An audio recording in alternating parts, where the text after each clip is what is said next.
안녕하세요. 은빛동행입니다. 병원 입원실에 한 어르신이 누워 계셨습니다.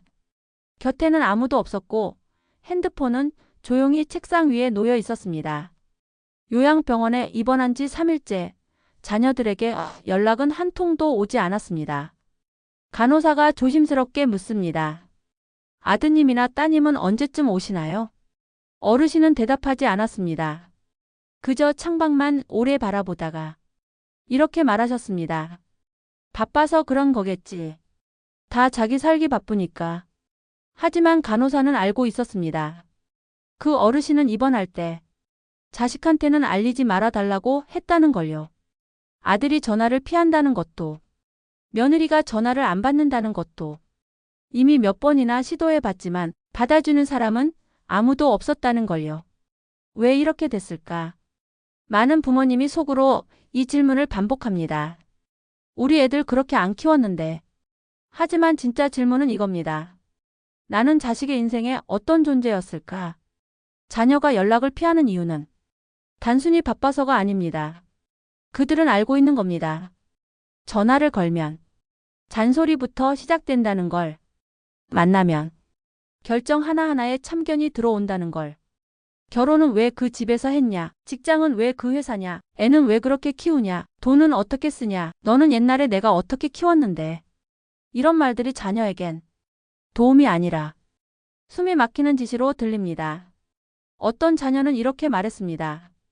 어릴 땐 무서워서 말을 안 했고 커서는 피하는 게 편해서 말을 안 했어요. 사랑이라는 이름으로 모든 걸 간섭당하며 자란 아이는 어른이 된 뒤엔 거리를 둡니다. 그 거리는 무관심이 아니라 자기 방어일지도 모릅니다. 그래도 부모인데 연락은 해야지. 그 생각이 드는 순간도 있겠지만 그보다 먼저 떠오르는 건 그래 또 뭐라고 하겠지. 입니다. 자녀는 부모를 외면하려는 게 아닙니다. 자기 인생을 지키려는 겁니다. 한 중년 남성이 말했습니다. 결혼한 지 10년인데 아직도 우리 아버지는 내가 뭘 할 때마다 의견을 내요. 정작 본인은 내 인생에 책임질 것도 없으면서요. 그는 결국 부모님과의 연락을 1년에 명절 한 번으로 줄였습니다. 그가 말한 마지막 한마디는 많은 사람의 마음을 대변합니다. 부모가 나를 존중하지 않는데 내가 왜 부모를 챙겨야 하죠?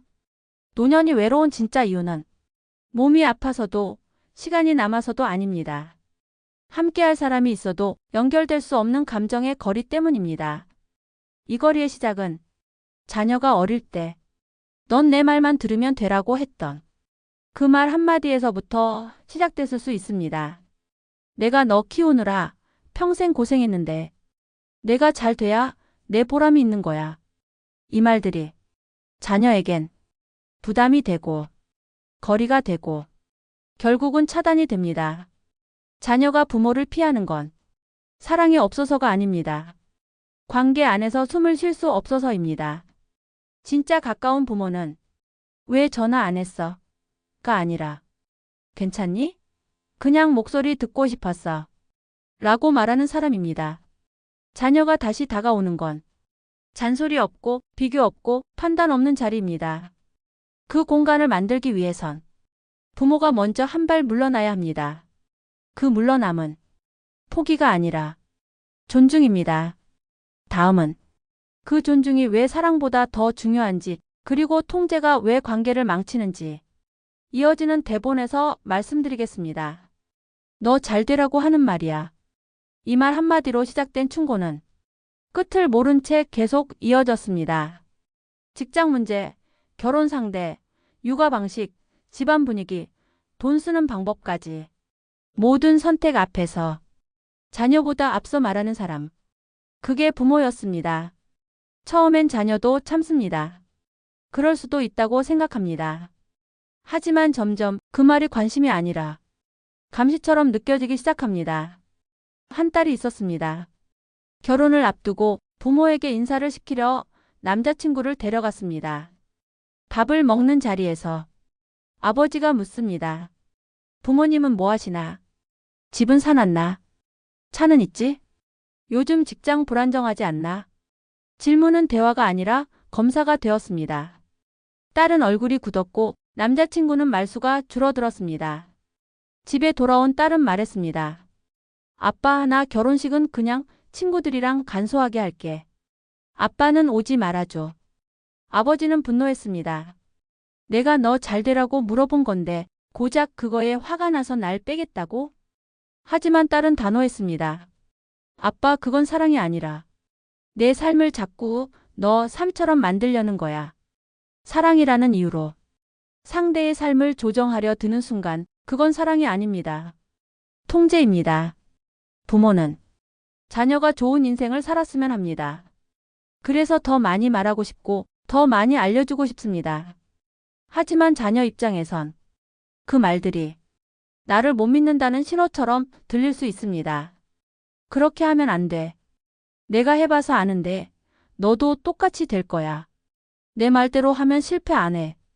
이 말들 속엔 사랑이 담겨 있지만 그보다 더 강하게 불신이 묻어납니다. 부모는 경험이 많습니다.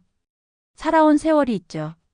하지만 자녀가 살아갈 세상은 그 시대와 다릅니다. 그 방식이, 그 구조가, 그 언어가 다릅니다. 과거의 경험은 조언이 될 수 있지만 해답은 아닙니다.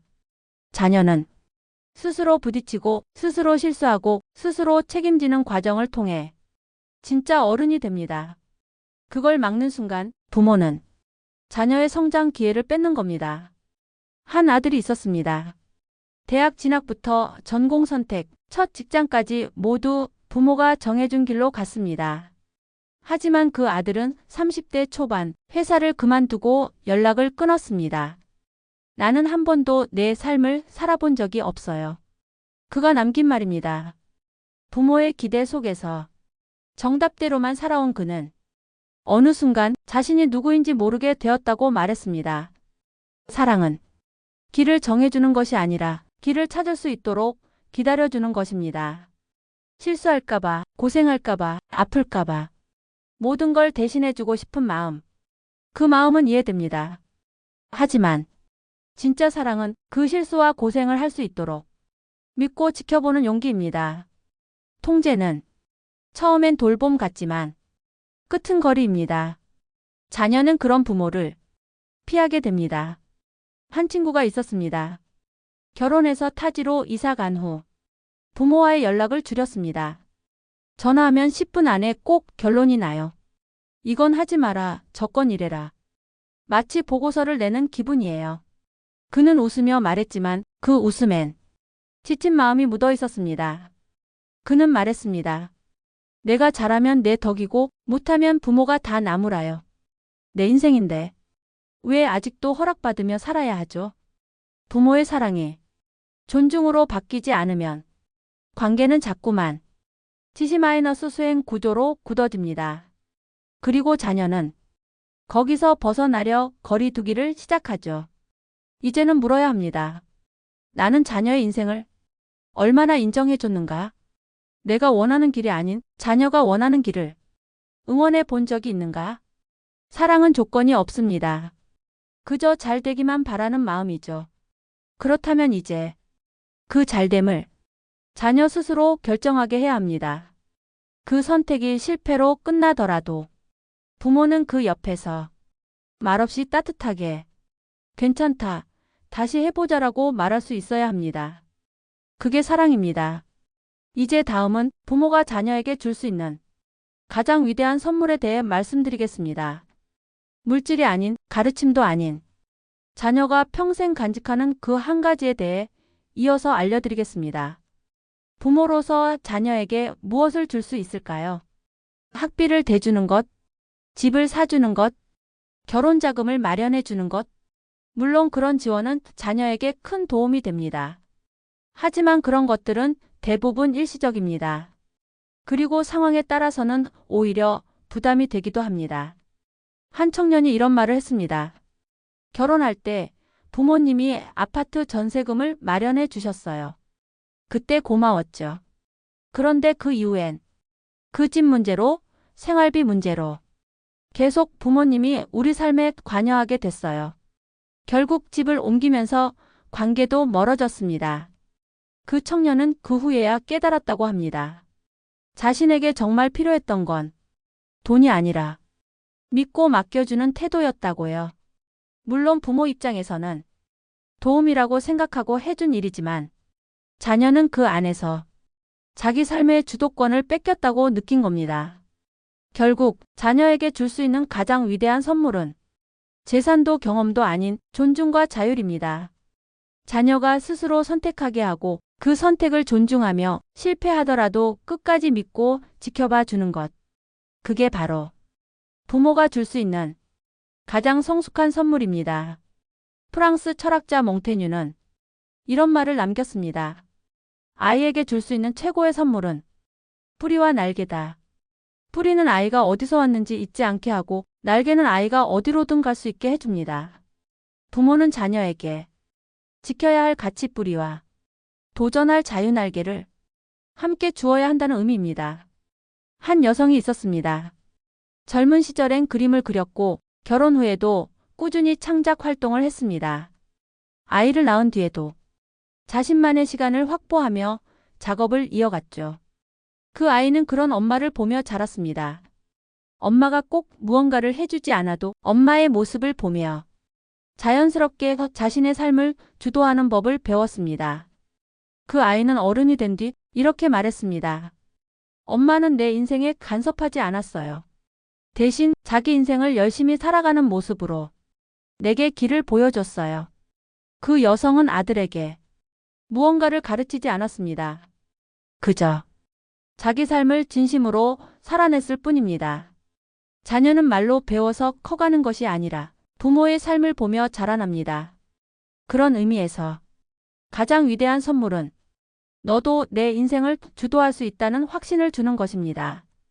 그 확신은 어디서 나올까요? 바로 엄마 아빠도 자기 인생을 살아가고 있어라는 모델에서 나옵니다.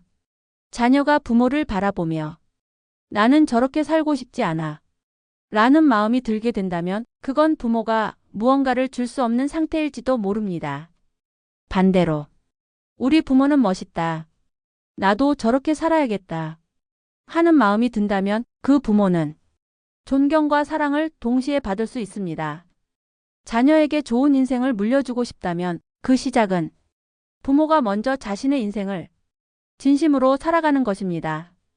그 모습을 통해 자녀는 삶을 바라보는 시야를 넓히고 선택을 두려워하지 않게 됩니다. 실패했을 때도 괜찮아, 다시 해봐 라고 말해주는 부모, 실패했다고 혼내지 않고 도전한 것만으로 대단하다 말해주는 부모, 그게 자녀가 다시 일어설 수 있는 힘의 뿌리가 됩니다. 그리고 그 뿌리는 어떤 유산보다 오래 갑니다. 자녀에게 존중을 주는 부모는 나중에 존중을 돌려받습니다. 우리 엄마는 나를 항상 믿어줬어요. 우리 아빠는 내가 어떤 선택을 해도 지지해줬어요. 이 말이 자녀의 입에서 나오는 순간 그 부모는 인생에서 가장 위대한 성공을 이룬 겁니다. 이제 다음은 부모가 자기 삶을 살아야 하는 이유에 대해 말씀드리겠습니다.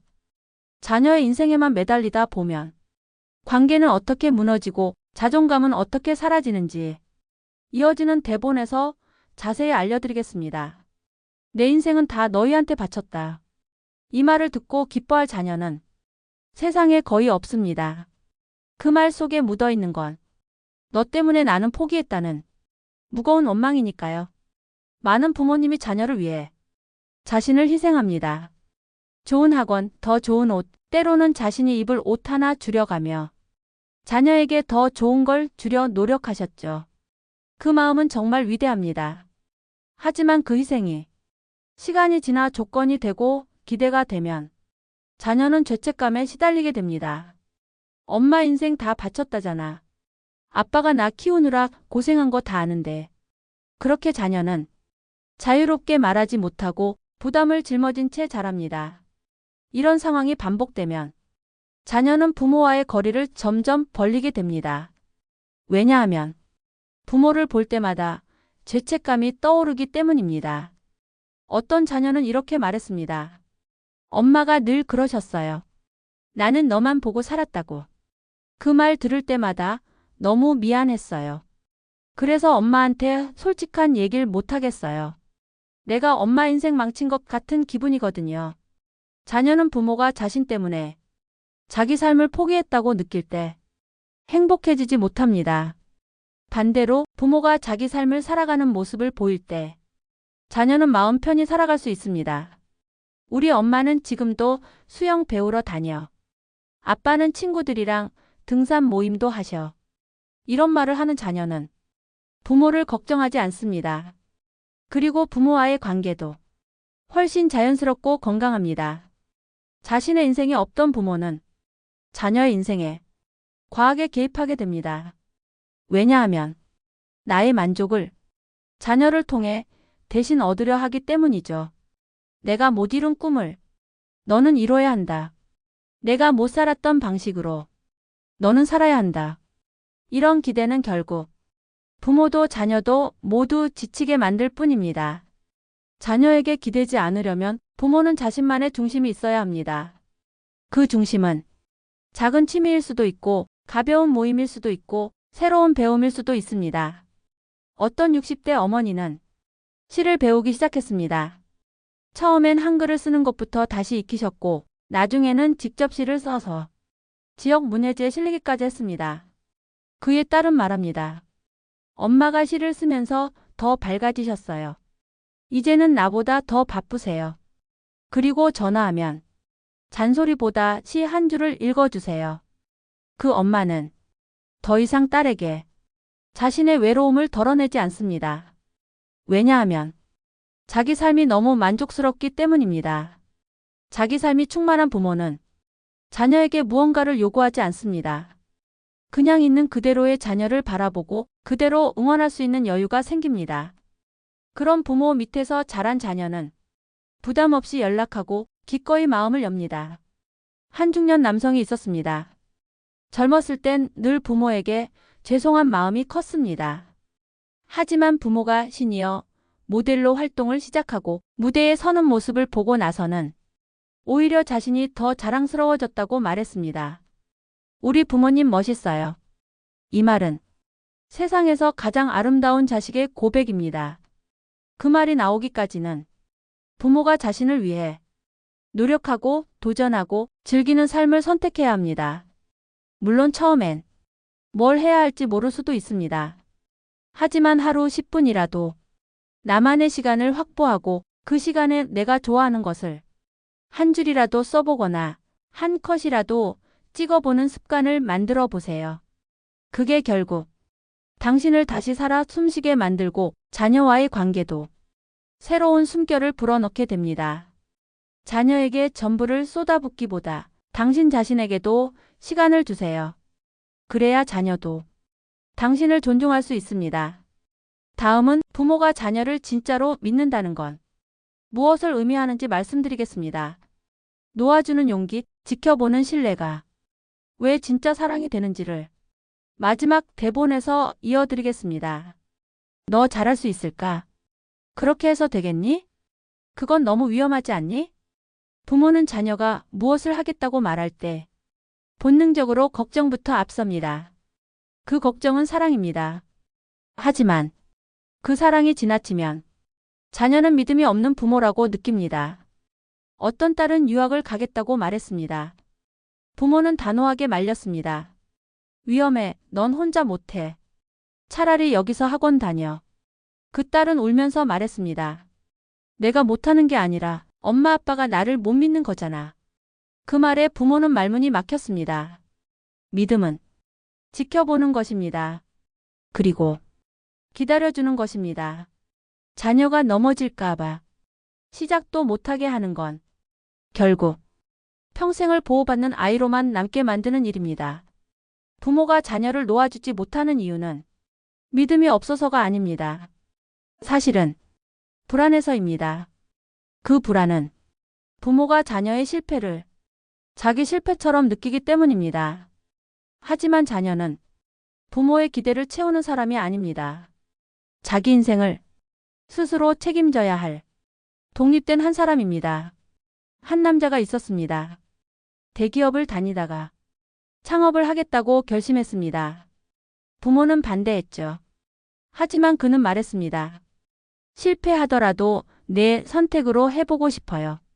그 말에 아버지는 며칠을 고민하다 단 한마디를 남겼습니다. 그래, 해봐라. 필요할 땐 전화해.